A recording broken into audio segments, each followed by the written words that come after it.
মরহুমের জন্য দোয়া চাইছে, এই সব কিছু বলে দোয়া করতে হবে। যেই দোয়ার উদ্দেশ্য হয় জনগণকে শোনানো, মানুষকে শোনানো, আপনাদের কি ধারণা সেই দোয়া কবুল করার জন্য আল্লাহ বসে দিয়েছেন? সেই দোয়া তো তুমি জনগণের কাছে চাইতেছো, ওটা জনগণের কাছ থেকে যা পারো নিয়ে নিও। আর দোয়া একটা ইবাদত, তুমি ইবাদত করলা মানুষকে সন্তুষ্ট করার জন্য, যে ইবাদত আল্লাহর জন্য করা উচিত ছিল সেটা মানুষের জন্য করে ঈমান যে ছিল ওগুলো নষ্ট করলা। কাজে এই জন্য ভাই দোয়া এটা আল্লাহর কাছে সর্বোচ্চ, আর দোয়া মুখুল ইবাদত, ইবাদতের মগজ বলা হয়েছে দোয়াকে। দোয়া তো বান্দা একান্ত ভাবে তার মনের কথা আল্লাহর কাছে বলবে, একান্তে নীরবে নিভৃতে বান্দা জানবে কি বলতেছে, আর জানবে কে? আল্লাহ জানবেন।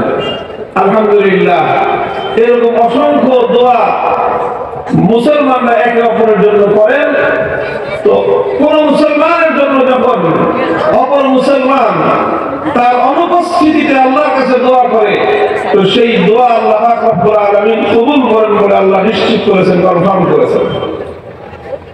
এই ধরনের অসংখ্য দোয়া আল্লাহ আমার সৌভাগ্যে রেখেছেন, আমার নসিবে রেখেছেন।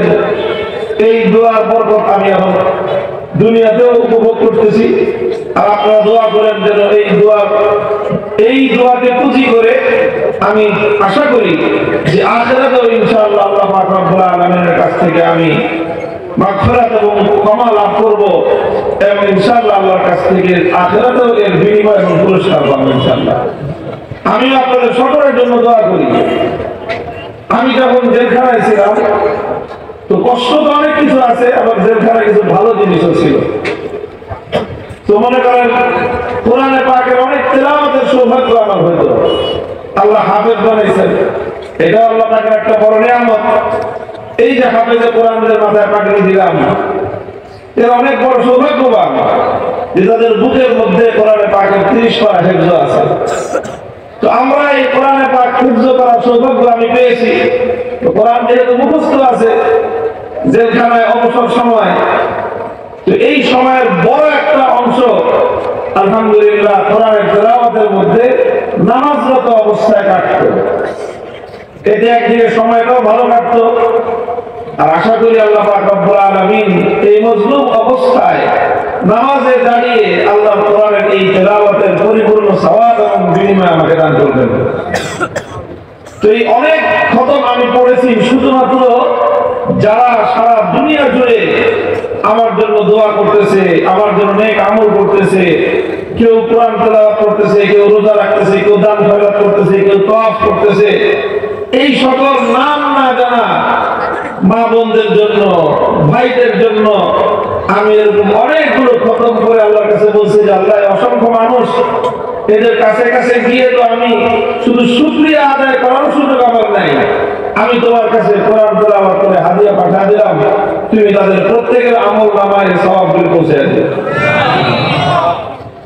তো এই যে আমি যে তাদের জন্য দোয়া করেছি, খতম করেছি, এটাও দুনিয়ার কোনো স্বার্থে না, কারণ আমি তো তাদেরকে চিনি না, তো স্বার্থ কি হবে?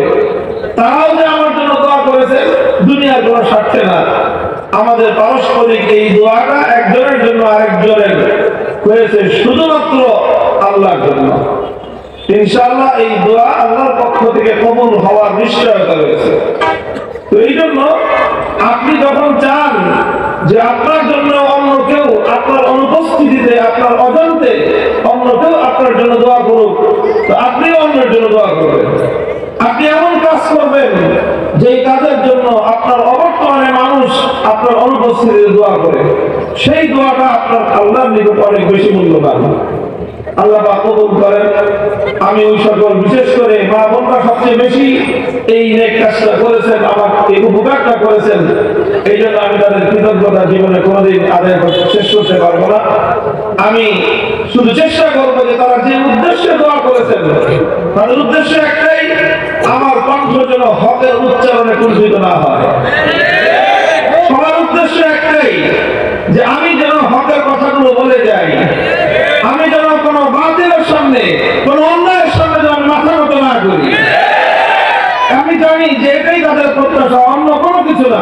তারা আমার কাছ থেকে কোনো সহায় সম্পদ চায় না, তারা আমার কাছ থেকে আর কিছু প্রত্যাশা করে না। এই জনগণ আল্লাহর কোরআনকে ভালোবেসে, ইসলামকে ভালোবেসে, আল্লাহর দ্বীনকে ভালোবেসে তারা শুধু একটা জিনিস চায়, কিছু মানুষ এমন তৈরি হোক যারা সমস্ত অন্যায়ের বিরুদ্ধে, বাতিলের বিরুদ্ধে, সমস্ত কুফরি তাগুতি শক্তির বিরুদ্ধে আল্লাহর দ্বীনের হক কথাকে যেন বলতে কোনো সময় ভয় না পায়। আমি বলবো ওই সমস্ত মানুষদের জন্য যারা আমরা অনেক সময় কুণ্ঠিত হই, ভয়ে ভীত সন্ত্রস্ত হয়ে যাই, আপনারা এই ঘটনাটা দেখে অনুপ্রাণিত হন যে দেখেন আমি একজন খুব সাধারণ একজন মানুষ, গুনাহগার একজন মানুষ, কিন্তু একটা কাজে একটা কারণেই এই অসংখ্য অগণিত লক্ষ মানুষের দোয়া আমি পেয়েছি। কারণ তারা মনে করে যে আল্লাহর তৌফিকে আমি হকের কথা উচ্চারণ করি। যারা এরকম হকের কথা উচ্চারণ করবেন, যারা এরকম তাগুতকে ভয় না হবে, বাতিলের সামনে মাথা নত না করে আল্লাহর দ্বীনের কথাগুলো এভাবে উচ্চারণ করবেন, সাহসী উচ্চারণ করবেন, আপনার কণ্ঠ যখন আল্লাহর জন্য উচ্চারিত হবে, লক্ষ কণ্ঠ আপনার জন্য দেওয়া হবে। আল্লাহ পাক রব্বুল আলামিন আমাদের মধ্যে এই নেকির ধারা যেন অব্যাহত রাখেন। মুহতারাম হাজিরিন, আমি আপনাদের সম্মুখে কোরআনে পাকের সূরাতুল জুমার একটি আয়াত তেলাওয়াত করেছি। আমার আরব্য তেলাওয়াতের এই আয়াতের মধ্যে আল্লাহ পাক রব্বুল আলামিন তার নবীজি মুহাম্মদুর রাসূলুল্লাহ সাল্লাল্লাহু আলাইহি ওয়াসাল্লামের আগমনের উদ্দেশ্য, নবীর কর্মসূচি, নবী কি কাজ করেছেন সেই কাজের বর্ণনা দিয়েছেন। যে আল্লাহর নবী, বিশ্ব নবী, মানবতার নবী, বিশ্ব মানবতার মুক্তির দূত নবী মুহাম্মদুর রাসূলুল্লাহ সাল্লাল্লাহু আলাইহি ওয়াসাল্লাম, তিনি একটা বিপ্লব সাধন করেছিলেন। পৃথিবীতে তিনি একটা আমূল পরিবর্তন এনেছিলেন। তিনি যেই যুগে এসেছিলেন সেই যুগটাকে বলা হতো আইয়ামে জাহিলিয়া, বর্বরতার যুগ, অন্ধকারের যুগ, দ্য এজ অফ ডার্কনেস, অন্ধকারের যুগ। আল্লাহর নবী সেই যুগটাকে পরিবর্তন করেছিলেন। কেমন পরিবর্তন? বিশ্ব সভ্যতা সবচেয়ে আলোকিত যুগে তিনি পরিণত করেছিলেন। যে মানুষগুলো পৃথিবীর ইতিহাসে সবচেয়ে বর্বর মানুষ ছিল, সেই মানুষগুলোকে বিশ্ব ইতিহাসের সবচেয়ে সুন্দর, সবচেয়ে উত্তম সোনার মানুষে তিনি পরিণত করেছিলেন। কিভাবে তিনি করেছিলেন? যে আরব, বেদুইনদের আরব ছিল, মরুচারী আরব ছিল, যাদের মধ্যে কোনো শিক্ষা দীক্ষা কিছুই ছিল না, সেই আরব জাতি আল্লাহর পয়গম্বরের শিক্ষায় এত উন্নতি সাধন করেছিল যে পৃথিবীর এক প্রান্ত থেকে আরেক প্রান্ত পর্যন্ত শত শত বছর পর্যন্ত সে আরবরা শাসন করেছে। শুধু শাসন করে নাই, সারা দুনিয়াকে তার সভ্যতা শিখিয়েছে, সারা দুনিয়াকে তারা ভদ্রতা শিখিয়েছে, সারা দুনিয়াকে তারা আলো বিকিরণ করেছে। সেই আরব জাতির আলোয় সারা দুনিয়া উদ্ভাসিত হয়ে গেছে। তো তারা সেই আলো কোথায় পেয়েছিল? আরব জাতি সেই আলো পেয়েছিল মুহাম্মদুর রাসূলুল্লাহ সাল্লাল্লাহু আলাইহি ওয়াসাল্লামের কাছ থেকে। আল্লাহর নবী এই যে ব্যাপক পরিবর্তন আনলেন, বিপ্লব আনলেন, কিভাবে আনলেন? কোন কর্মসূচির মাধ্যমে আনলেন? আমার আয়াতের মধ্যে আল্লাহ পাক রব্বুল আলামিন তার নবী সেই ঐতিহাসিক কর্মসূচির কথা আল্লাহ ঘোষণা করেছেন। 4 দফা কর্মসূচি। কয় দফা? 4 দফা কর্মসূচির কথা আল্লাহ উল্লেখ করেছেন, যে এই কর্মসূচির মাধ্যমে আল্লাহ নবী দুনিয়াকে পরিবর্তন করেছেন এবং এই কর্মসূচি পালন করার জন্যই আল্লাহ পাক তার নবীকে দুনিয়াতে পাঠিয়েছেন। هو الذي بعث في الأميين رسولا منهم يتلو عليهم آياته ويزكيهم ويعلمهم الكتاب والحكمة وإن كانوا من قبل لفي ضلال مبين। আল্লাহ বলেছেন তিনি নিরক্ষরদের মধ্যে بعث في الأميين, তিনি নিরক্ষর জাতি, অশিক্ষিত জাতির মধ্যে এমন এক রাসূল প্রেরণ করেছেন যিনি তাদের মধ্যে 4টি কাজ করবেন। কয় কাজ? 4 কাজ। সেই 4 কাজই হলো নবী কাজের মাধ্যমে দুনিয়ার পরিবর্তন সেদিনও হয়েছিল। আরো যদি দুনিয়া মানুষ চায় আবার এই আধুনিক এখনকার নতুন এক বর্বরতার জন্ম হয়েছে, সেটা ছিল জাহিলিয়াতের যুগের বর্বরতা, আর আজকে হলো নব্য জাহিলিয়াতের বর্বরতা। এই নব্য জাহিলিয়াতকে দফন করে সারা দুনিয়া যদি সারা দুনিয়া জুড়ে যদি মানবতার মুক্তি চাও, সারা দুনিয়া জুড়ে যদি আবার শান্তির ফুলবাগান তৈরি করতে চাও, আবার সেই মুহাম্মদুর রাসূলুল্লাহ সাল্লাল্লাহু আলাইহি ওয়াসাল্লামের আদর্শের 4 দফা কর্মসূচির বিকল্প নাই।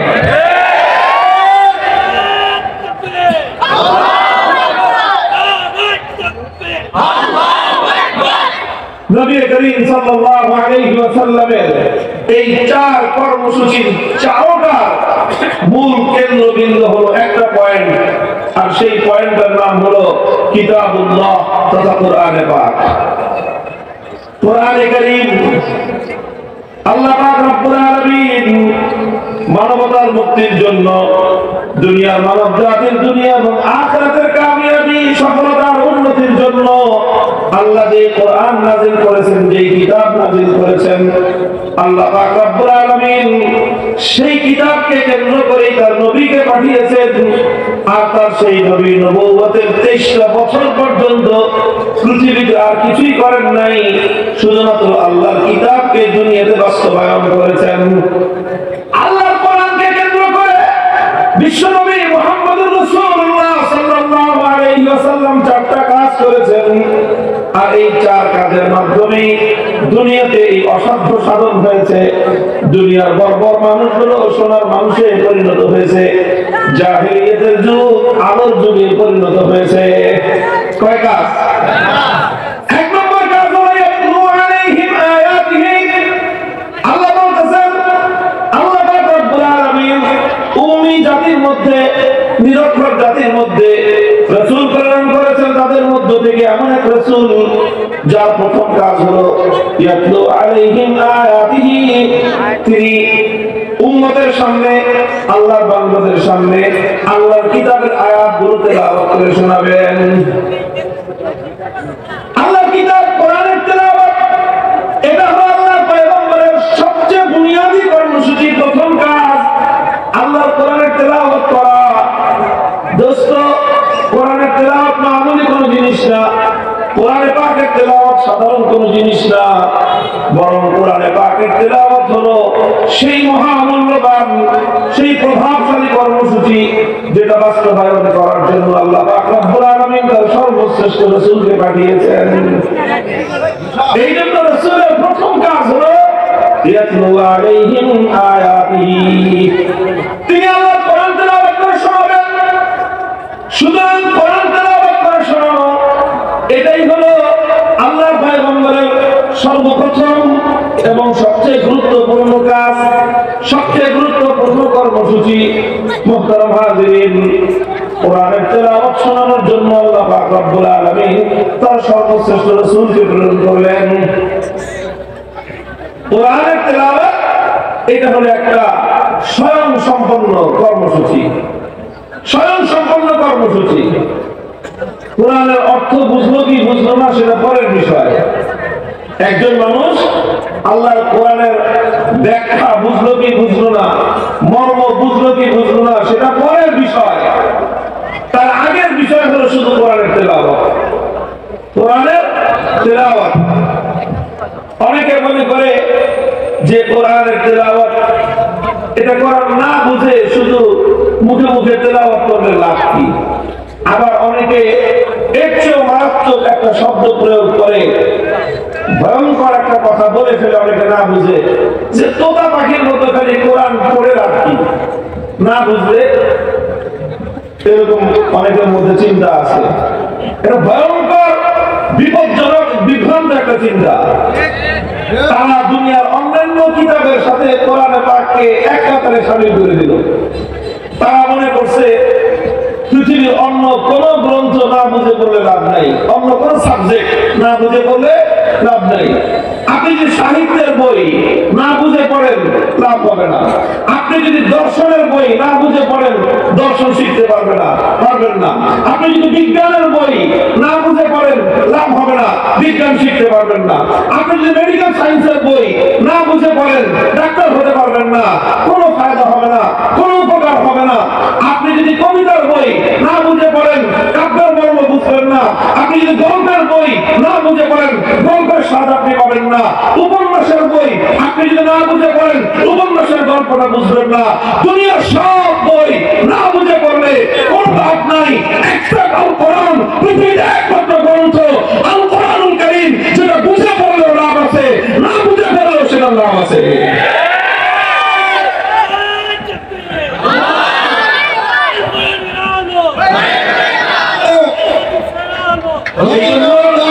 কেউ এই কথা কোনদিন মনে করবেন না যে কোরআন না বুঝে পড়লে কোনো লাভ নাই।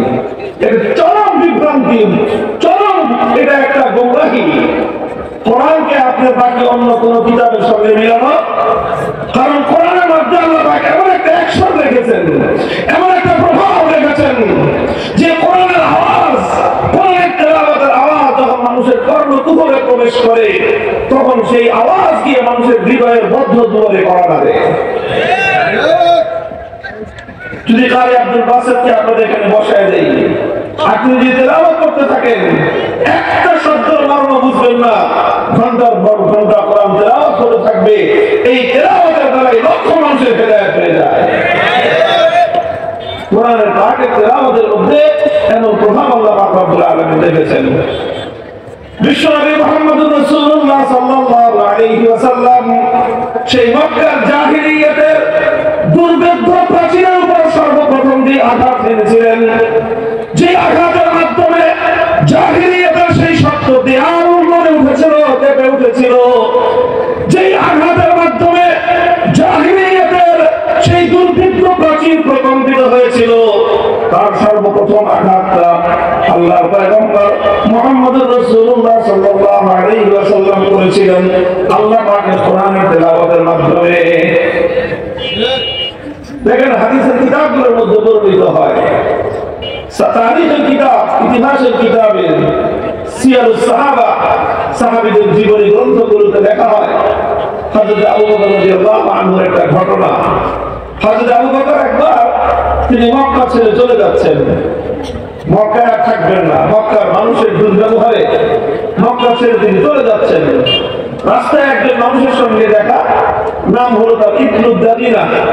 সে আরবের একজন প্রসিদ্ধ প্রভাবশালী একজন সর্দার, একজন নেতা।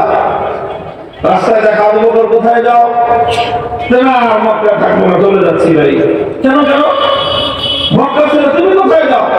কেন? মক্কার মানুষ আমাকে চরম উত্তপ্ত করেছে, তাদের দুর্ব্যবহার, তাদের অত্যাচার, নির্যাতনে অতিষ্ঠ হয়ে আমি সিদ্ধান্ত নিয়েছি আর মক্কায় থাকবো না, বাইরে কোথাও চলে যাবো। এই জন্য আমি রওনা হয়ে গেছি। কিন্তু তাকিরা বললো যে না, আবু বকর তোমার মতো মানুষ মক্কা ছেড়ে চলে যেতে পারে না।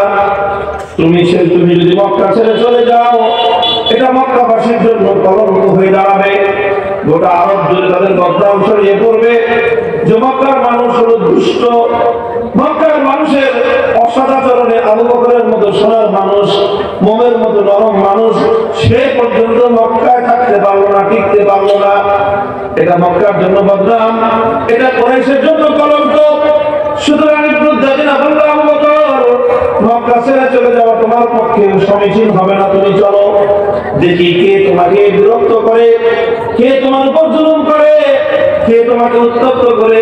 আমি কথা দিচ্ছি কেউ তোমাকে ডিস্টার্ব করবে না, তুমি তোমার মতো করে মক্কায় থাকবে, আমি তোমার নিরাপত্তার দায়িত্ব গ্রহণ করলাম। ইবনুদ দাদিনা আবু বকর সিদ্দিককে নিয়ে মক্কা ফিরে আসলেন। এসে মক্কাওয়ালাদেরকে বললেন যে দেখো, এরকম একটা মানুষ, সোনার মানুষ, আবু বকর রাদিয়াল্লাহু আনহু সে জাহিলিয়াতের যুগ থেকেই সোনার মানুষ ছিলেন, মানুষের উপকার করতেন, নিজের সম্পদ, সমস্ত সম্পদ বিলিয়ে দিতেন একটা দুঃখী মানুষের মুখে হাসি ফোটানোর জন্য। আবু বকর রাদিয়াল্লাহু আনহু অনেক বড় লোক ছিলেন না, কিন্তু সম্পদ যা ছিল, তিনি ইসলাম গ্রহণ করার পরে যেই পরিমাণ গোলাম ক্রীতদাসকে নিজের পকেটের পয়সা দিয়ে কিনে কিনে আজাদ করে দিতেন, মুক্ত করে দিতেন।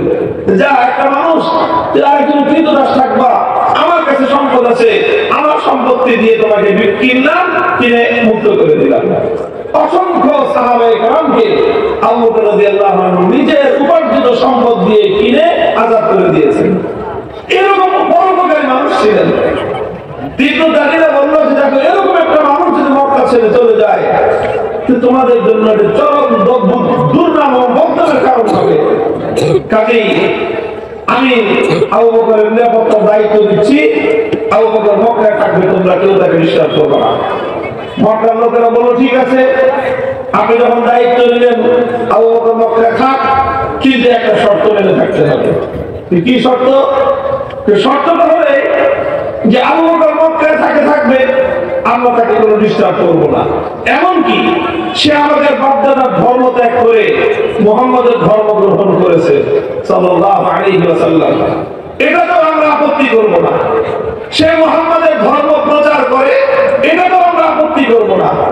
সে মুহাম্মদের উপর নাযিলকৃত কিতাব কোরআন তেলাওয়াত করে, এটাতেও আমাদের আপত্তি নাই। শুধু আবু বকরকে একটা শর্ত মানতে বলে। কি শর্ত? আবু বকর যে তেলাওয়াত করে, সে ঘরের বাইরে বারান্দায় দাঁড়ায় জোরে জোরে তেলাওয়াত করে, এটা যেন না করে। কি করবে? ঘরের ভিতরে দরজা বন্ধ করে সারাদিন 24 ঘন্টা তেলাওয়াত করুক, আমাদের আপত্তি নেই। সমস্যা কি? ঘরটার মালিক আবু বকর, বারান্দার মালিক আবু বকর, তো তার নিজের টাকায় কেনা জমির বারান্দায় দাঁড়ায় সে তেলাওয়াত করলো, তোমার সমস্যা কি? তারা সমস্যা আছে। কি সমস্যা? আবু বকর রাদিয়াল্লাহু আনহু তিনি যখন তার ঘরের উন্মুক্ত উঠোনে দাঁড়িয়ে আবেগ ভাষা কণ্ঠে আল্লাহর কোরআনের তেলাওয়াত করতে থাকেন, সেই কোরআনে পাকের সেই আবেগ ভাষা কণ্ঠের কোরআনের তেলাওয়াত, এটার মধ্যে এমন এক জাদুকরী প্রভাব রয়েছে। মক্কার কাফেররা বলে যে আমরা আমাদের ঘরগুলোর মধ্যে আমাদের বাচ্চাদেরকে রশি দিয়ে পর্যন্ত বেঁধে রাখতে পারি না। হ্যামিলনের বাঁশিওয়ালার পিছনে যেরকম গোটা হ্যামিলন বাঁশি ছুটেছিল আবু বকরের কোরআন তেলাওয়াত শোনার জন্য, আমাদের বাচ্চারা পর্যন্ত আমাদের সমস্ত বাধা ডিঙ্গিয়ে, সমস্ত বাধার পাহাড় উত্তার ডিঙ্গিয়ে তারা পার হয়ে পঙ্গপালের মতো ছুটতে থাকে। চুম্বককে যেরকম লোহা যেমন চুম্বকের আকর্ষণে ছুটতে থাকে, আবু বকরের কোরআনের তেলাওয়াতের আকর্ষণে আমাদের কাফের মুশরিক বেঈমানদের বাচ্চারা পর্যন্ত আবু বকরের বাড়ির চতুর্পাশে গিয়ে ভিড় জমায়। তো এটা আমাদের সহ্য হয় না। কাজে আবু বকর থাকুক মক্কায়, কোরআন তেলাওয়াত করুক, কিন্তু কোথায়? ঘরের ভিতরে দরজা বন্ধ করে তেলাওয়াত করবে, তার তেলাওয়াতের আওয়াজ যেন বাইরে আসতে না পারে, এই একটা শর্ত। মুহতারাম হাজিরিন, কোরআনে পাকের তেলাওয়াতের মধ্যে প্রভাব আছে না নাই? কোরআনের তেলাওয়াতের মধ্যে মুগ্ধতা আছে না নাই? কোরআনের তেলাওয়াতের মধ্যে হেদায়েত আছে না নাই? কোরআনে পাকের তেলাওয়াত এটাই হলো অন্যায়, অসত্য, বাতিলের বীজ শুদ্ধ কাটিয়ে দেয়।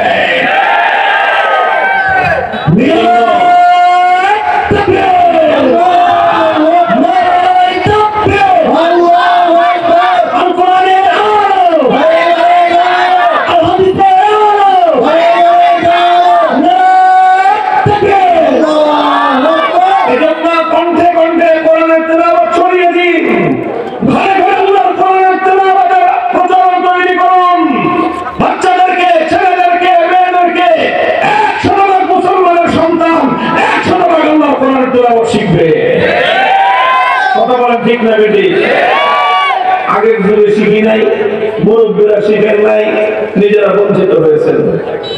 আগের যুগে অনেক কিছুর ব্যবস্থা ছিল না, এই জন্য আপনাদের বাপদাদারা আপনাদেরকে শিখাইতে পারেন নাই। কথা বলে ঠিক না বেটি? চেষ্টা করলেও পারে নাই। আর আমার বাবা শাইখুল হাদিস আল্লামা আজিজুর রহমাতুল্লাহ তিনি নিজে বলেছেন যে আমার দাদা তার ছেলেকে হাফেজ বানাবে অনেক শখ ছিল, কিন্তু বাড়ির আশেপাশে কোথাও পুরো জেলার মধ্যে একটা হেফজখানা ছিল না যে নিজের বাচ্চাটাকে হাফেজ বানাবে। এই জন্য আমার বাবা হাফেজ হতে পারে না, আলেম হয়েছে। এরপরে আমার বাবার ছোট ভাই আমার চাচা, উনি যখন হয়েছেন তখন হেফজখানা পাইছে, তাকে হাফেজ বানাইছে। তো ওই যুগে হাফেজ বানানোটা কঠিন ছিল। কথা বলে ঠিক না বেঠে? আর এখন বাচ্চাদেরকে কোরআন শেখানো কঠিন না সহজ? যত রকম সিস্টেম আছে ওলামায়ে কেরাম সব ধরনের পদক্ষেপ নিয়েছেন। আপনার টাকা নাই, মাগনা ফ্রি করানোর মাদ্রাসা আছে। আপনি কোটিপতি, আপনার বাচ্চাকে পড়ানোর জন্য ভিভিআইপি সিস্টেম আছে। আল্লাহর কাছে যে কইবেন যে আল্লাহ আমার বাচ্চা পড়ানো ছিল, মাদ্রাসায় পড়ানোর মতো পরিবেশ পাই নাই, মায়ের একটা মাটিতে বলবেন না। কথা বলেন ঠিক না বেঠিক? বলবেন যে আমি আমার বাচ্চাকে শুধুমাত্র কোরআন শেখাবো, আমার জেনারেল পড়ানোর ইচ্ছা ছিল, হুজুর ওই ব্যবস্থা করছে। ফাঁকি দিলেন, কোনো রাস্তা নাই। শুধু হাফেজ বানাবেন, তাও সিস্টেম আছে। অর্ধেক বাংলা পড়াবেন, তাও সিস্টেম আছে। ফ্রি বাংলা পড়াবেন, তাও সিস্টেম আছে। 5,000 টাকা দিয়ে পড়াবেন, তাও সিস্টেম আছে। 10,000 টাকা খরচ করে পড়াবেন, তাও সিস্টেম আছে। 3 বেলা খাওয়াবেন, সিস্টেম আছে। 5 বেলা খাওয়াবেন, ওই সিস্টেম আছে। কোন সিস্টেমের কমতি নাই। এরপরেও যদি কেউ বলে যে আমার বাচ্চাকে পড়ানোর উপযুক্ত মাদ্রাসা পাই নাই, বাচ্চাকে কোরআন পড়ানোর মতো উপযুক্ত মাদ্রাসা ছিল না, তাহলে তার চেয়ে বড় মিথ্যাবাদী আর কেউ নেই। সব ব্যবস্থা আছে আলহামদুলিল্লাহ। কথা বলেন ঠিক না বেঠিক? একটু খোঁজ নেন আপনার আশেপাশে এই কেরানীগঞ্জেই পাবেন। মোহাম্মদপুরের গেলে তো আর কোনো কথাই নাই। অসংখ্য অগণিত মাদ্রাসা, সর্বোত্তম ব্যবস্থাপনায় আলহামদুলিল্লাহ চলতেছে। এমন এমন শিক্ষা প্রতিষ্ঠান আছে যেখানে জাগতিক শিক্ষা, আধুনিক শিক্ষা, ইংলিশ মিডিয়াম পর্যন্ত আছে, যেখানে এই সমস্ত শিক্ষার মাধ্যমে প্রতিযোগিতামূলক ভাবে স্কুলের ছাত্রদের সাথে মাদ্রাসার ছাত্ররা প্রতিযোগিতা করে তাদেরকে পরাস্ত করে আধুনিক শিক্ষার মধ্যে তারা অবদান রাখতেছে, সঙ্গে কোরআন শিখতেছে। এই যুগেও যদি কোন মুসলমান তার বাচ্চাকে, তার ছেলে হোক মেয়ে হোক, তাদেরকে কোরআনের শিক্ষা না দেয়, তাহলে বড় অপরাধ করবে। এক সময় ছিল যে অপরাধটা এত বড় ছিল না, কারণ সুযোগ কম ছিল। আর এখন যেহেতু সমস্ত সুযোগ আছে, এখন যদি কেউ এই সুযোগ না গ্রহণ করে আর নিজের সন্তান যদি কোরআনের শিক্ষা থেকে বঞ্চিত থাকে, তাহলে এটা আমাদের চরম অন্যায়। কথা বলে ঠিক না বেঠিক? এটা তো আছেই। সেই সঙ্গে আমরা এখন 5ই আগস্ট পরবর্তী এই মুসলমানদের বাংলাদেশে, এই বিপ্লব পরবর্তী বাংলাদেশে আমরা আরেকটা দাবি জানাই। সরকারি যত প্রাইমারি স্কুল আছে, এই প্রাইমারি স্কুলগুলো তো দেশের মানুষের টাকার পয়সায় চলে। কথা বলেন ঠিক না বেঠিক? আপনারা দেশের মানুষ যে ট্যাক্স দেয়, সেই ট্যাক্সের পয়সা দিয়েই তো রাষ্ট্রীয় খরচের যোগান হয়। সেই খরচ দিয়েই তো প্রাইমারি স্কুলগুলো চলে। তো সেই প্রাইমারি স্কুলে ইংলিশের টিচার আছে, বাংলার টিচার আছে, গণিতের টিচার আছে, বিজ্ঞানের টিচার আছে, এমনকি পিটির টিচার আছে। নতুন করে নাচের টিচার বলে নিয়োগ দিচ্ছে, নাচ শিখাবে। এত কিছু টিচার থাকলে মুসলমানদের বাংলাদেশে প্রত্যেকটা প্রাইমারি স্কুলে একজন করে আল্লাহ কোরআনের বিশুদ্ধ তেলাওয়াতের শিক্ষা দেওয়ার টিচার, শিক্ষক নিয়োগ দিতে হবে। এটা যদি না করা হয়, সারা বাংলাদেশের মুসলমানদেরকে নিয়ে এই দাবি আদায় করবার জন্য আমাদেরকে পরবর্তী পদক্ষেপ দিতে হবে।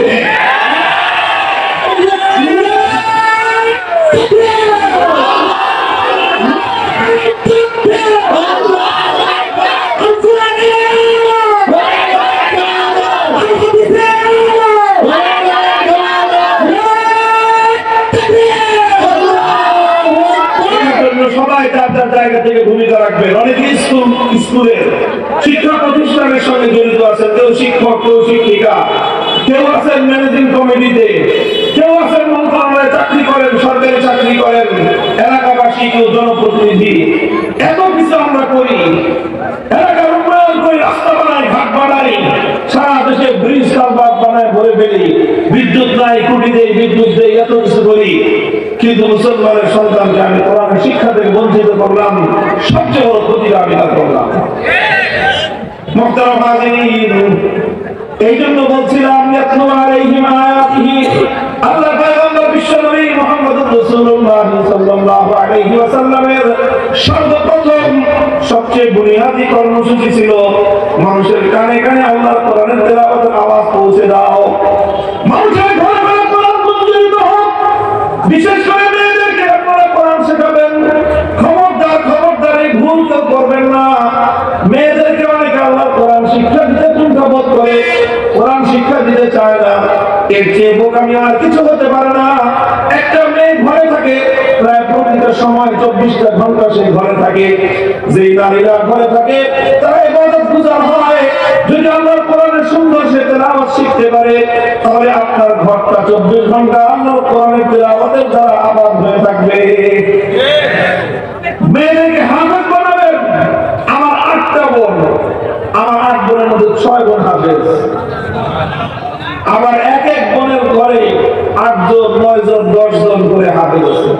আমাদের গোষ্ঠীতে আলহামদুলিল্লাহ আমার আব্বার সন্তানদের মধ্যে 3 প্রজন্ম জুড়ে 150 উপরে 200 হাফেজ কোরআন। কোরআন হেফজ করে দুনিয়ার অন্য শিক্ষা গ্রহণ করতে কোনো বাধা আছে? কোন অন্তরা আছে? আমি তো যখন নাকি মাদ্রাসায় হাদিস পড়াই তখনও জেনারেল পড়াশোনা করে অনার্স মাস্টার্স পাস করছি। ইকোনমিক্সে, অর্থনীতিতে আমি অনার্স মাস্টার্স করা। সমস্যা কোথায় আপনার? আপনি কোরআন শিখবেন না কেন? আপনার কত বড় শিক্ষিত হতে চান? আসেন দেখি, আপনি আর কত বড় শিক্ষিত হতে চান? কোরআনের শিক্ষা তো কোনো শিক্ষার জন্য প্রতিবন্ধক নয়। আপনার বাচ্চার অন্তরের মধ্যে আপনি কোরআনের আলো জ্বালিয়ে দেন। যে বাচ্চা হৃদয়ে কোরআনের আলো জ্বলবে তার মেধা শক্তি এমন প্রবল হবে পৃথিবীর সমস্ত শিক্ষাকে সাব্যস্ত করতে পারবে। আল্লাহ কোরআনের বরকত আছে না নাই? মুহতারাম হাজিরিন, ইয়াতলু আলাইহিম আয়াতিহি, আল্লাহ পয়গম্বরের সর্বপ্রথম বুনিয়াদি কর্মসূচি ছিল তেলাওয়াতে কোরআনে পাকের মধ্যে অন্ধকার সমাজের মধ্যে আলো প্রজ্বলিত করা। অন্ধকার যুগে আলো জ্বালানো, অন্ধকার সমাজে আলো প্রজ্বলিত করা, অন্ধকার যুগের মানুষকে আলোকিত করার জন্য আল্লাহর কোরআনের তেলাওয়াতের চেয়ে উপযোগী আর কোন কর্মসূচি নাই। আল্লাহর নবীর দ্বিতীয় কর্মসূচি ছিল ওয়ায়ুআল্লিমুহুমুল কিতাব, আল্লাহর কোরআনের মর্ম বুঝানো, কোরআনের ব্যাখ্যা বোঝানো মানুষকে। তিনি আল্লাহর নবী মুহাম্মদুর রাসূলুল্লাহ সাল্লাল্লাহু আলাইহি ওয়াসাল্লাম কোরআন বোঝাতেন।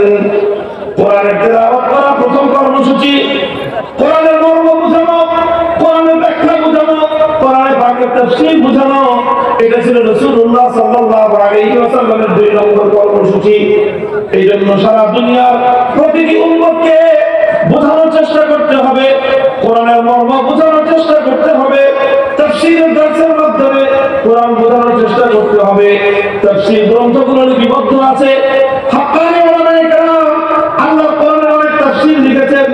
এই সকল তাফসীরগুলো পাঠ করার মাধ্যমে কোরআনে পাকের অনুবাদ রয়েছে। এই অনুবাদগুলো পড়ে পড়ে আল্লাহর কোরআনের মেসেজ, কোরআনের বার্তাগুলো আল্লাহ পাক আপনাকে আমাকে লক্ষ্য করে কি কথাগুলো বললেন সেই কথাগুলো বোঝার দরকার আছে না নাই? সেটা বোঝার চেষ্টা করবেন, সেটা বোঝানোর চেষ্টা করবেন।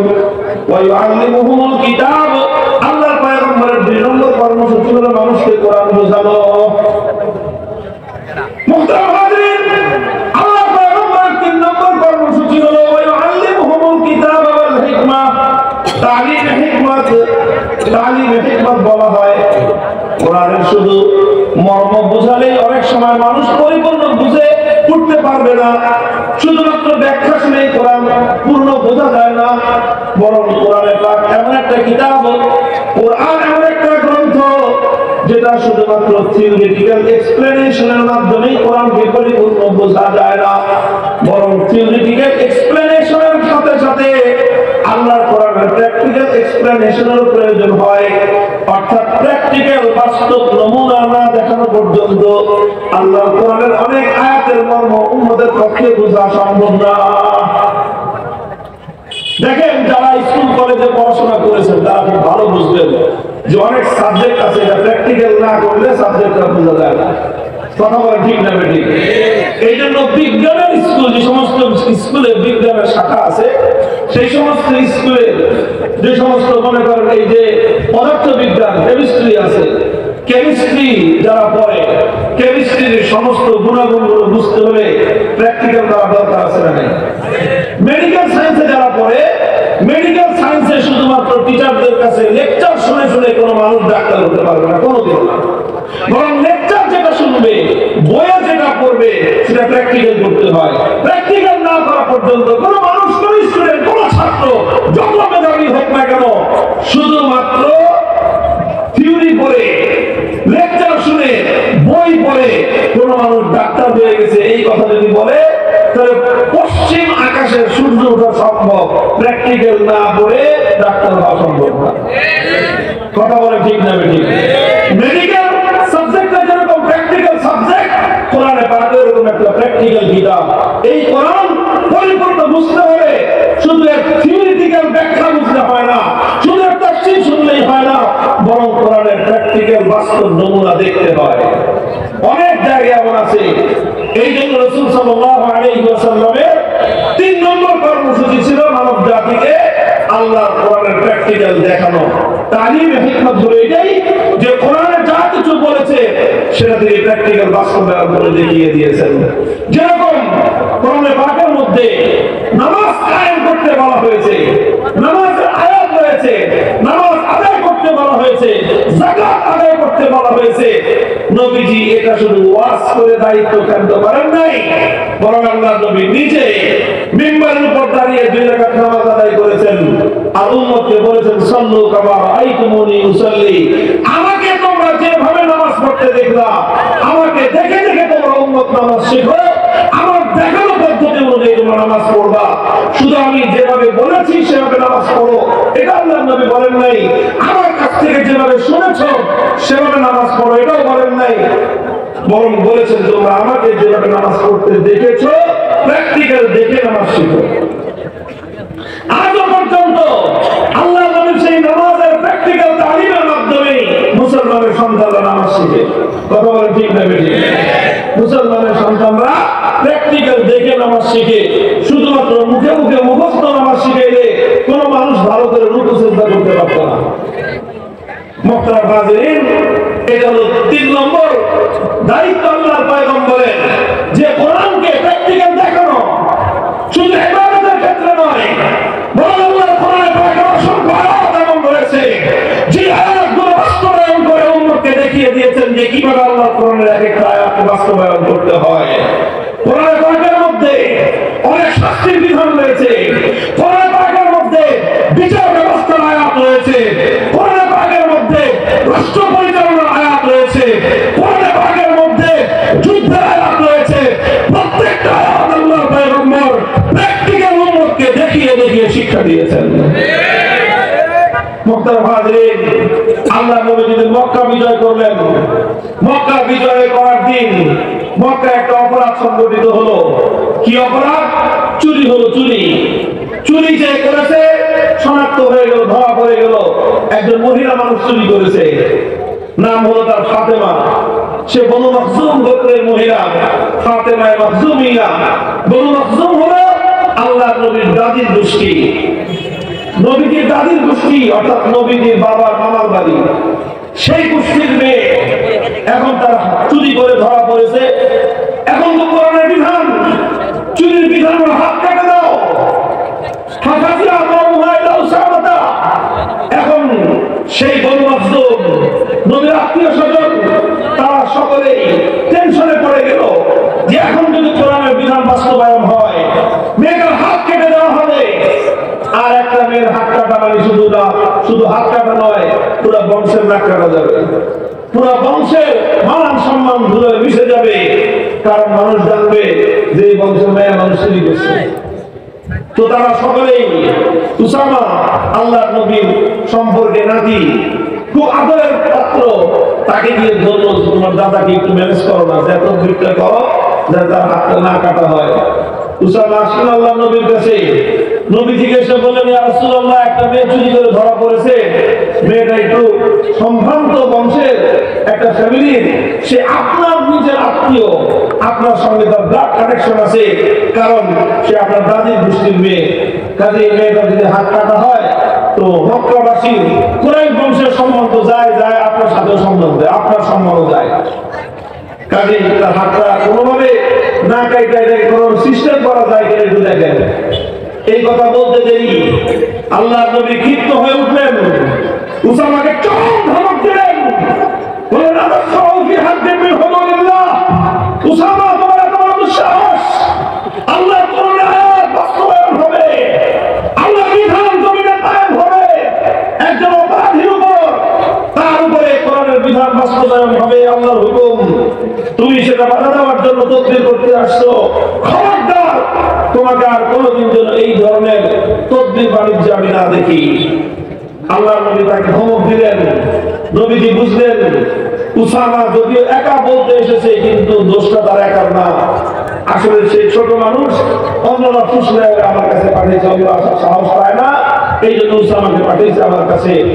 আসলে উসামার পিছনে ব্যাকিং হলো পুরা আমার গোষ্ঠী, পুরা কুরাইশ বংশ, আমার পুরা বংশ এর সঙ্গে জড়িত। কাজী উসামাকে একলা বংশে চলবে না, এই সমস্যা সমাধান করতে হবে, সংশোধন করতে হবে গোটা মক্কাবাসী। আল্লাহর নবী ঘোষণা দিলেন, মক্কা বিজয়ের পর জাতির উদ্দেশ্যে তিনি ভাষণ দিবেন।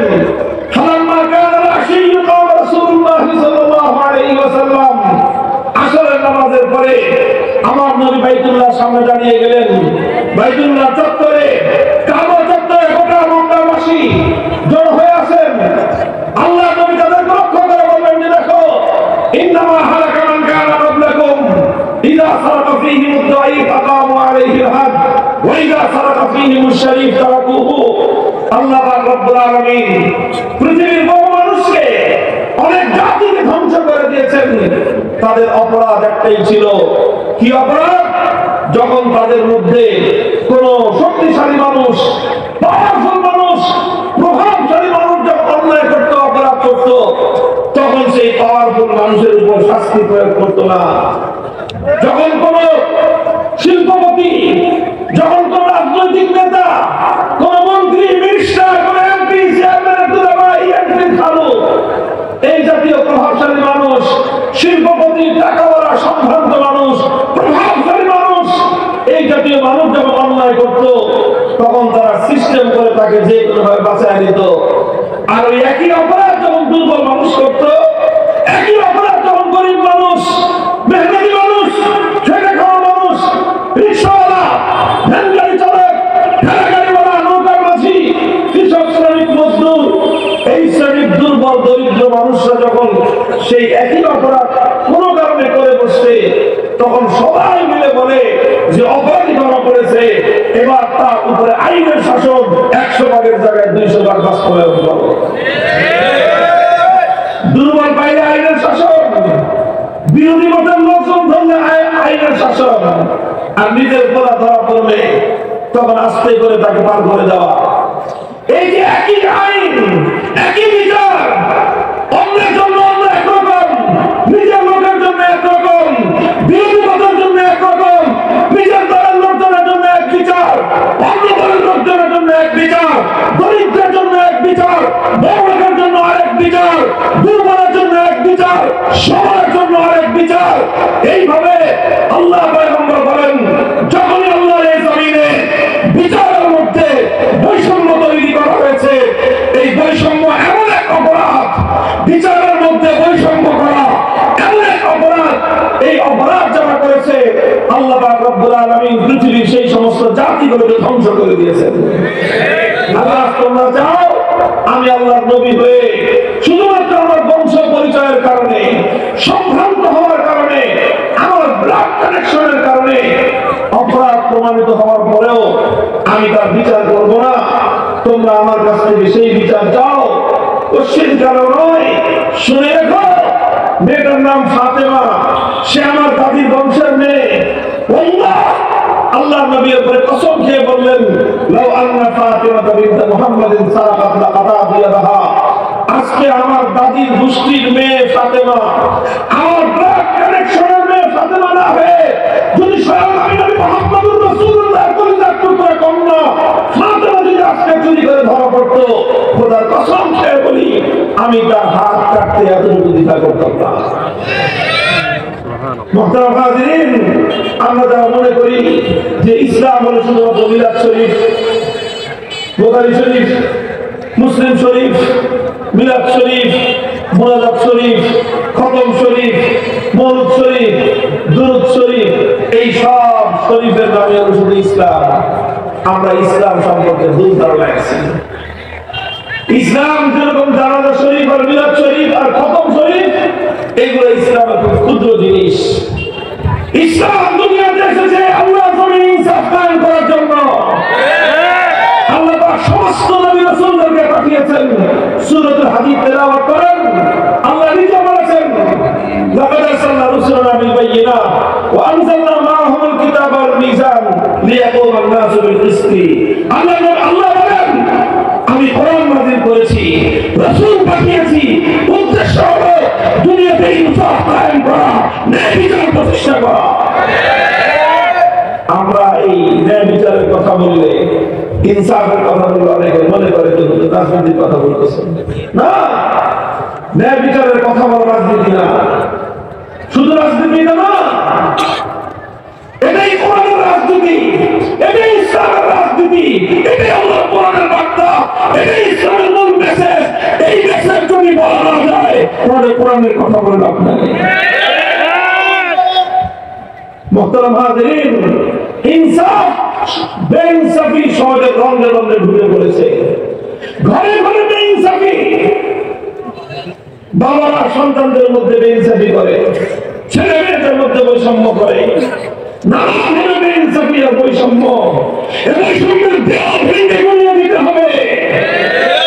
সমাজে শাসন ব্যবস্থার মধ্যে বৈষম্য, এলাকায় এলাকায় বৈষম্য। যারা একটা কথা মাইন্ড করে না, সবাই কান্দে এই কথাটা দেয়া বলবে। এক সময় একদল ক্ষমতায় আসলো উন্নতির রংপুরে, এরপর আরেক দল ক্ষমতায় আসলো উন্নতি হলো বগুড়া, এরপর আরেক দল ক্ষমতায় আসলো উন্নতি হলো গোপালগঞ্জে। বলেন যখন উন্নতি হয়েছে রংপুরের, টাকাটা কি খালি রংপুরের ছিল না, টাকা বাংলাদেশের ছিল? যখন বগুড়ার উন্নতি হলো, টাকাটা শুধু বগুড়ার মানুষের না, গোটা দেশের। গোপালগঞ্জের খালগুলোকে যে লেক বানাইলেন, কার টাকা দিয়ে বানাইলেন? সারা দেশের টাকা দিয়ে। এটাও এক ধরনের বৈষম্য। গোটা দেশের সমানভাবে বরাদ্দ হবে, গোটা দেশের মানুষ সমান সুযোগ সুবিধা পাবে। যেই দেশের প্রধানমন্ত্রী সেই এলাকায় শুধু উন্নতি হবে, অন্য এলাকায় বরাদ্দ কেটে এনে প্রধানমন্ত্রী এলাকায় বরাদ্দ বেশি দেওয়া, এটাও এক ধরনের ইনসাফ এবং বৈষম্য। ইসলাম এই বৈষম্য বরদাস্ত করতে পারে না। সবার জন্য সারা দেশের মানুষের অর্থ, সারা দেশের মানুষের ট্যাক্সের পয়সা সারা দেশের মানুষের জন্য সমান হারে বন্ধিত হবে। যে প্রকল্পে গোটা দেশবাসীর উপকার, সেই প্রকল্প আগে হবে। তোমার নিজের এলাকার উন্নতি করতে হয়, নিজের বাপের জমি বিক্রি করে করো, অসুবিধা নেই।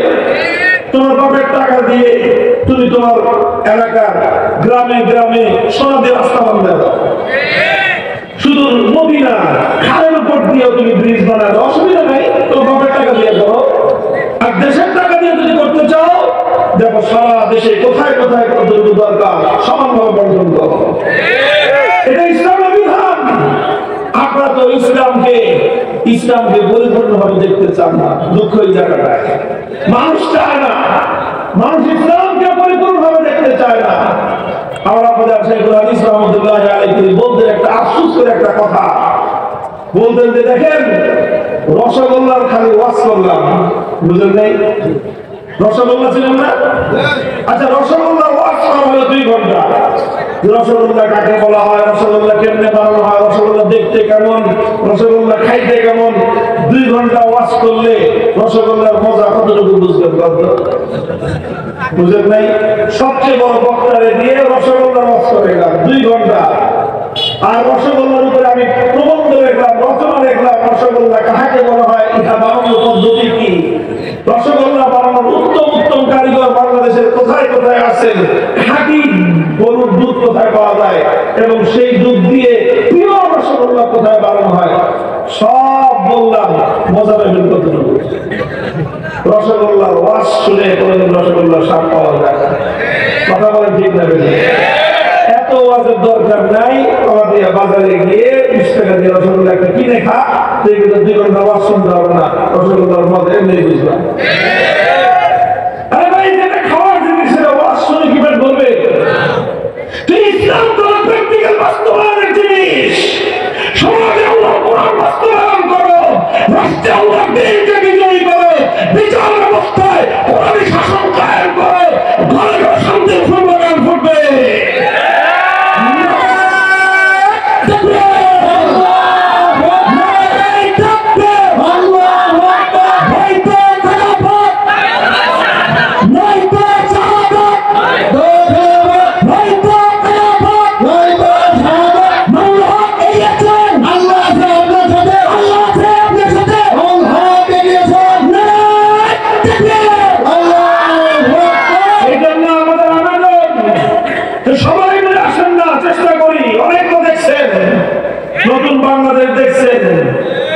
বাংলাদেশ দেখছেন, সোনার বাংলাদেশ দেখছেন, ডিজিটাল বাংলাদেশ দেখছেন, এরপরে স্মার্ট বাংলাদেশও দেখা শেষ হয়েছে।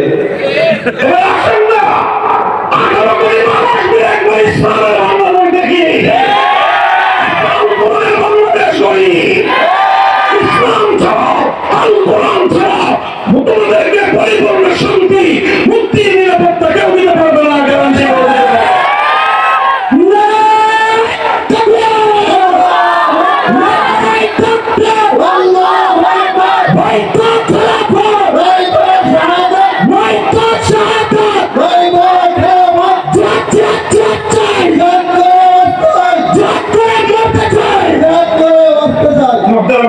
বলতেছিলাম, আল্লাহর পয়গম্বরের 3 নম্বর জিম্মাদারি ছিল আল্লাহর কোরআনকে শুধুমাত্র ওয়াজ করে সম্পূর্ণ না করা, ওয়াজ করে শুধু ক্ষান্ত না করা, শুধুমাত্র তাফসীর করে দিয়ে দায়িত্ব সম্পন্ন না করা, শুধুমাত্র তাফসীর আর মুখে বলে কোরআনের পাঠের দায়িত্ব ক্ষান্ত হয় না, বরং আল্লাহর কোরআনের এক একটা বিধান যথাযথভাবে আল্লাহর জমিনে যতক্ষণ পর্যন্ত বাস্তবায়ন না করা হয় ততক্ষণ পর্যন্ত কোরআনের হক আদায় হয় না। 4 নম্বর কর্মসূচি ওয়ায়ুযাক্কিহিম, তাজকিয়া। তাজকিয়া অর্থ হলো যেই কোরআনকে তুমি তেলাওয়াত করলা তেলাওয়াতের কিতাবের মাধ্যমে, 2 নম্বরে তুমি যেই কিতাবের মর্ম বুঝলা তালিমে কিতাবের মাধ্যমে, 3 নম্বরে যেই কিতাবকে তুমি আমলে পরিণত করলা বাস্তবায়ন করলা তালিমে হিকমতের মাধ্যমে, 4 নম্বর হলো এবার সেই কোরআনকে তাজকিয়ার মাধ্যমে তুমি তোমার স্বভাব, তোমার আখলাক এবং তোমার চরিত্রে পরিণত করো। চরিত্রকে আল্লাহর কোরআন অনুযায়ী তৈরি করো, নিজের আখলাক আল্লাহর কোরআন অনুযায়ী তুমি গঠন করো, নিজের স্বভাবকে কোরআনের আলোকে তুমি তৈরি করো, গঠন করো। যখন মানুষের তৈরি, মানুষের স্বভাব, মানুষের আখলাক, মানুষের চরিত্র আল্লাহর কোরআন দ্বারা তৈরি হয় তখনই একজন মানুষ পরিপূর্ণভাবে আত্মশুদ্ধি অর্জন করতে পারে। এই হলো 4 দফা কর্মসূচি আল্লাহর কোরআনকে কেন্দ্র করে সমাজের মধ্যে আলহামদুলিল্লাহ এখন এই 4 দফা কর্মসূচি বাস্তবায়িত হচ্ছে। আছে, এখনো আছে, অল্প আছে। কি বলেন, কি আছে? অল্প আছে। কোরআনের তেলাওয়াতের জন্য 5 বছরের মক্তব আছে, হেফজখানা আছে, আছে না নাই? তালিমি কিতাব কোরআনের মর্ম বোঝানোর জন্য আমাদের মাদ্রাসার 10 বছরের শিক্ষা আছে। এরপরে কোরআনকে প্র্যাকটিক্যাল বাস্তবায়ন করবার জন্য তাবলীগের মেহনত আছে। তারপরে অনেক বিধান আছে যেগুলো তাবলীগের সাথীরা বলে না বা বলতে পারে না, অন্যরা বলে না। সেই বিধানগুলো রাষ্ট্রের সাথে সম্পর্ক রাখে, সেই বিধানগুলো প্রশাসনের সাথে সম্পর্ক রাখে, সেই বিধানগুলো বিচার ব্যবস্থার সাথে সম্পর্ক রাখে। ইসলামী রাষ্ট্র প্রতিষ্ঠা ছাড়া কোরআনের সেই বিধানগুলো বাস্তবায়ন করা সম্ভব না। সেই বিধানগুলো আল্লাহর জমিনে কোরআনের সেই আয়াতগুলো বাস্তবায়ন করার জন্যই ওলামায়ে কেরাম ইসলামের নামে রাজনীতি করে। অনেকে আছে রাজনীতির কথা শুনলে, বিশেষ করে ইসলামী রাজনীতির কথা শুনলেই শরীর চুলকায়। এটা এক ধরনের অ্যালার্জি। নানা ধরনের অ্যালার্জি আছে না? কারো আছে গরুর গোশত খেলে অ্যালার্জি হয়, কারো আছে হাঁসের গোশত খেলে অ্যালার্জি হয়, অনেকে চিংড়ি মাছ খেলে অ্যালার্জি হয়, কারো ধুলাবালি লাগলে অ্যালার্জি হয়, কারো শরীরে ঘামাইলে অ্যালার্জি হয়, কারো আছে ইসলামী রাজনীতির কথা শুনলে অ্যালার্জি হয়। এই সব অ্যালার্জির ওষুধ আছে না নেই? ইসলামী রাজনীতি শুনলে তাদের অ্যালার্জি হয়। তাদের জন্য সহজ একটা টিপস, সবচেয়ে সহজ, 1 সপ্তাহ খালি লাগাতার প্রতিদিন আমার ওয়াজ শুনবেন। অন্যান্য হুজুরদের ওয়াজ 1 সপ্তাহ বন্ধ রাখবেন, খালি আমার ওয়াজ শুনবেন 1 সপ্তাহ। তাহলে দেখবেন ইনশাআল্লাহ অ্যালার্জি 1 সপ্তাহের মধ্যে কমে যাবে। রাজনীতি, ইসলামী রাজনীতির কথা শুনলে, ইসলামী রাষ্ট্র ব্যবস্থার কথা শুনলে, ইসলামী বিচার ব্যবস্থার কথা শুনলে যাদেরই এই ধরনের শরীরে অ্যালার্জির চুলকানি হয় তাদের জন্য সহজ উপায় হলো 1 সপ্তাহ প্রতিদিন সকাল সন্ধ্যা রুটিন করে 3 বেলা আমার শুনবেন। ইনশাআল্লাহ আমি গ্যারান্টি দিলাম 1 সপ্তাহ যদি কেউ ধৈর্য ধরে আমার শুনতে পারে তাহলে 1 সপ্তাহ পরে অবশ্যই তার অ্যালার্জির চুলকানি এই ধরনের উপদ্রব হয়ে তা ভালো হয়ে যাবে ইনশাআল্লাহ। এরপরে অন্যান্য বড় বড় হুজুরদের ওয়াজ শুনবেন, তখন দেখবেন ইনশাআল্লাহ স্বাস্থ্য ভালো হবে। আল্লাহ পাক বুঝে তৌফিক দান করেন।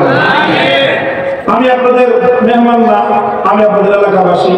আলহামদুলিল্লাহ আমরা এখানে এই যে কলাতিয়া আকসাই এই চরাক সাইদের নদীর পারে।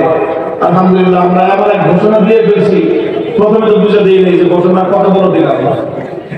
এমন এক ঘোষণা দিয়ে দিছি, শুধু বাংলাদেশ না, মোদীর গদি শুদ্ধ কেটে উঠছে। বিশ্বাস করেন যে মোদী গদি শুদ্ধ কেটে উঠছে এই আমাদের চরাক সাইদের কথা শুনে। বললো যে কি ঘটছে কিচ্ছু না, হয়েছে হলো আমরা 2019 সালে ঘোষণা দিয়েছি এখানে আমরা একটা মসজিদ করবো এই মাদ্রাসা কমপ্লেক্সের মধ্যে। মসজিদটার নাম হবে বাবরি মসজিদ। এই বাবরি মসজিদের কথা শুনে, কারণ তারা হলো 2022 সালে বাবরি মসজিদের জায়গায় রাম মন্দির উদ্বোধন করবে, তখন তাদের প্ল্যান।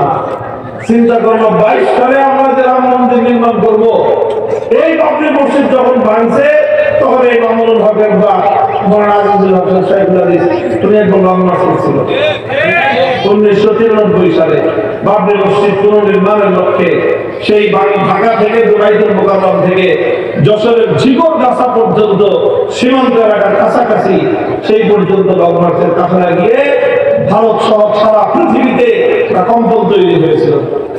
আবার তার পোলায় আবার শুরু করছিল বাবরি মসজিদ। আবার এখানে দাওয়াত দিচ্ছে আহমদ শফি আহমদ শফি সাহেবকে দিয়ে শেখুল ইসলাম আল্লামা শাহ আহমদ শফি রহমতুল্লাহ আলাইহি তিনি আমন্ত্রিত ছিলেন যে তিনি এখানে বাবরি মসজিদের ভিত্তি স্থাপন করবেন। সব কিছু তৈরি। এই কথা যখন প্রচার হলো, আমরা যখন পোস্টার ছাপাইলাম, এই পুরা মানে কেরানীগঞ্জের প্রশাসনের তো মাথা খারাপ হয়েছে। এমপি মন্ত্রী যাহা ছিল সব মাথা খারাপ হয়ে গেছে। পুলিশ এসে আমার বসেছে, হুজুর হুজুর কি গরম হয়ে গেছে, আপনি কি দিচ্ছেন ঘোষণায়? আপনার মন্ত্রী সাহেব আপনার সাথে দেখা করতে চান। এই কাহিনী এরপরে যা হওয়া হলো, আমার উপর যত জুলুম নির্যাতন যা কিছু দেখেছেন তার অন্যতম কারণ হলো আমি কেন বাবরি মসজিদ নির্মাণ করার ঘোষণা দিয়েছি। তো আলহামদুলিল্লাহ দিছি তো দিছি, কি কথা যা আছে কথা ইনশাআল্লাহ বাবরি মসজিদ নির্মিত হবে। এই বাবরি মসজিদ থেকে সেই আমলের আসল বাবরি মসজিদ উদ্ধার করার চেতনা শতাব্দীকাল পর্যন্ত উচ্চারিত হবে। এই বাবরি মসজিদের নিয়ম থেকে যে আজমের ধ্বনি উচ্চারিত হবে, সে আজমের সুরে সুরে আমাদের পরবর্তী সন্তানদের হৃদয়ে বাবরি মসজিদ উদ্ধার করবার চেতনা জাগ্রত হবে। 100 বছর, 200 বছর, 500 বছর পরে হলেও আমরা আমাদের প্রকৃত বাবরি মসজিদের জায়গায় আমরা বাবরি মসজিদ নির্মাণ করবো ইনশাআল্লাহ।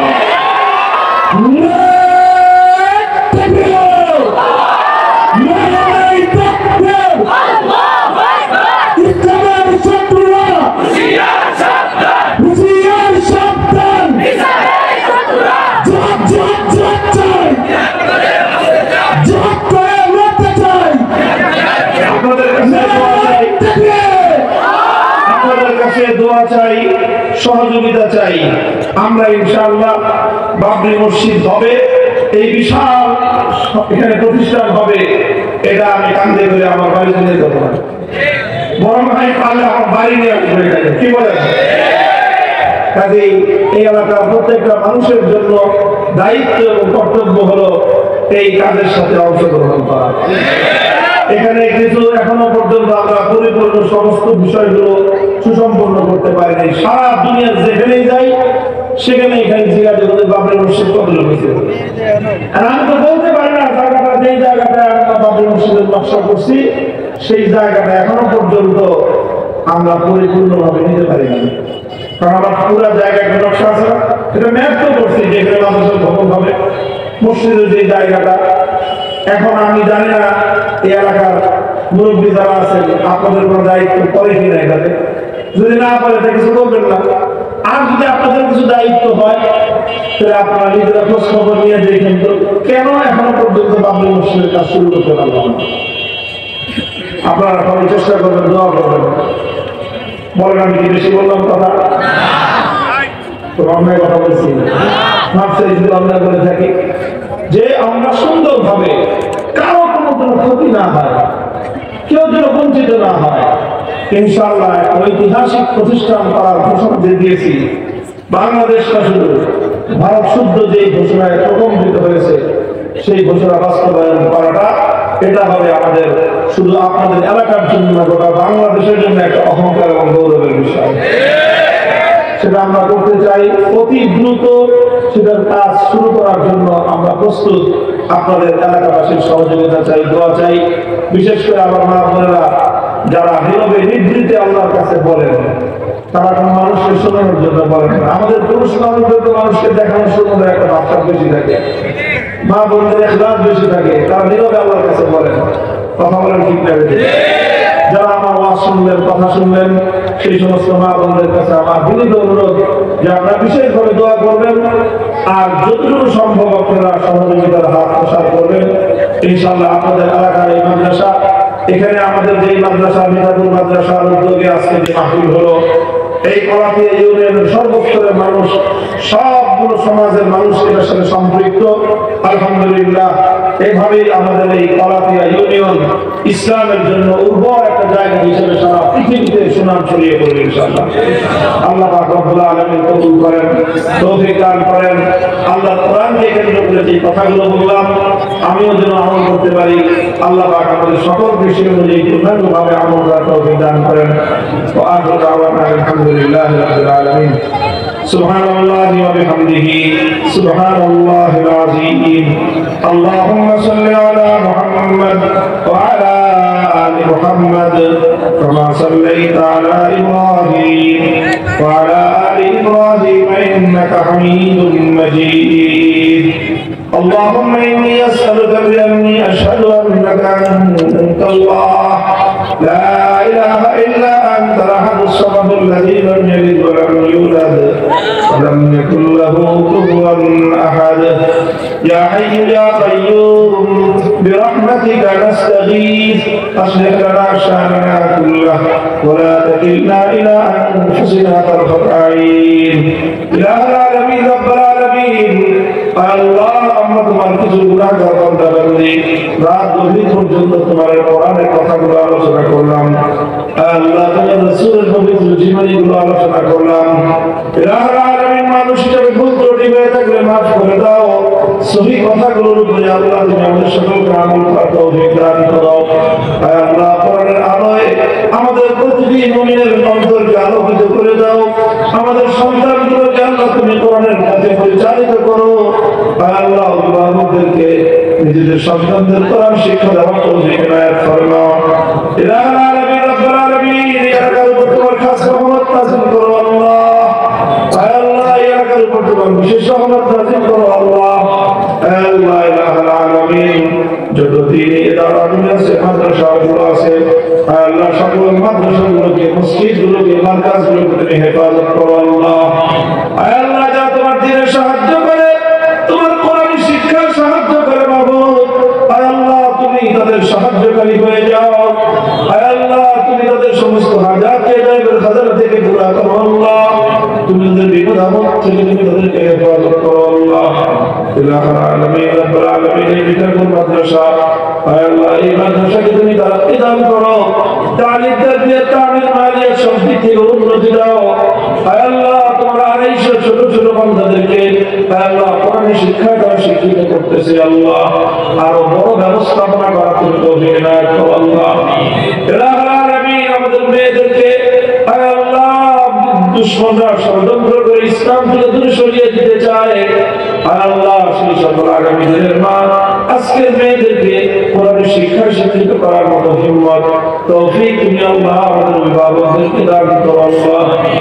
আল্লাহ আমরা এই কলাতিয়ায় আল্লাহ তোমার দ্বীনের মারকাজ করতে চাই আল্লাহ, শহীদ বাবরি মসজিদের নামকে উজ্জীবিত করে প্রজন্মের পর প্রজন্ম শত শত বছর পর্যন্ত বাবরি মসজিদের শাহাদাতের চেতনাকে আমরা ধরে রাখতে চাই।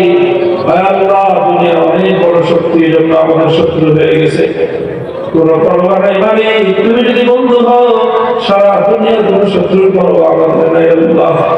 তুমি গায়েবী সাহায্য করো আল্লাহ, যারা আমাদের এই কাজে পাশে দাঁড়িয়েছেন, সাহায্যের হাত বাড়িয়েছেন আল্লাহ, তুমি তাদের দিকে সাহায্যের হাত বাড়িয়ে দাও। আয় আল্লাহ অবশিষ্ট কাজগুলোকে তুমি আসানের সাথে ইন্তজাম করে দাও, ব্যবস্থা করে দাও। ইয়া আলামিন, এই গোটা এলাকায় যত মানুষ, যত মুমিন নারী পুরুষ, আয় আল্লাহ অনেকের বাবা, অনেকের মা, আপনজন অন্ধকার কবর জগতে শুয়ে আছে আল্লাহ। আয় আল্লাহ আমাদের অনেক দোস্ত বন্ধু পরিচিত জন আল্লাহ, যারা অনেকে আগে আমাদেরকে মাদ্রাসার কাছে সাহায্য করতেন, আজ তারা নাই, আমাদেরকে ছেড়ে অন্ধকার কবর জগতে চলে গেছে। মানে আল্লাহ সেই সমস্ত কবরগুলোকে তুমি জান্নাতের বাগান বানিয়ে দাও। অনেক অসুস্থ মানুষ আল্লাহ দুরারোগ্য ব্যাধিতে আক্রান্ত হয়ে ছটফট করতেছে মাওলা, আল্লাহ তুমি তো শাফির আমরাজ, তাদের সকলকে তুমি সেবা দান করো আল্লাহ। বেরোজগারদের রুজি দান করো, হালাল রিজিকের ব্যবস্থা করে দাও। ইলাহুল আলামিন, যাদের বয়স আল্লাহ প্রাপ্তবয়স্ক ছেলে মেয়ে বিবাহের উপযুক্ত বিবাহের এখনো যথাযথ যোগ্য পাত্রপাত্রীর ব্যবস্থা করে দাও আল্লাহ। ইলাহুল আলামিন, রব্বুল আলামিনের দোয়াকে তুমি কবুল করো আল্লাহ। আমাদের এই দেশ জন্মভূমি আল্লাহ, এর প্রতি ইঞ্চি মাটিকে তুমি ইসলামের ঘাঁটি হিসেবে কবুল করো আল্লাহ। ইসলামের বলতে বালা করে দাও, কালিমার ঝান্ডাকে সমুন্নত করে দাও। আল্লাহ সমস্ত মুসলমানদেরকে সাচ্চা মুসলমান বানাও, কোরআন হুকুমত কায়েমের জন্য ইয়া আল্লাহ সমস্ত মুসলমানদেরকে ঐক্যবদ্ধভাবে তৌফিক ইনায়াত করো। রব্বানা তাকাব্বাল মিন্না ইন্নাকা আনতাস সামিউল আলিম ওয়া তুব আলাইনা ইয়া মাওলানা ইন্নাকা আনতাত তাওয়াবুর রহিম। سبحان ربك رب العزة عما يصفون وسلام على المرسلين والحمد لله رب العالمين.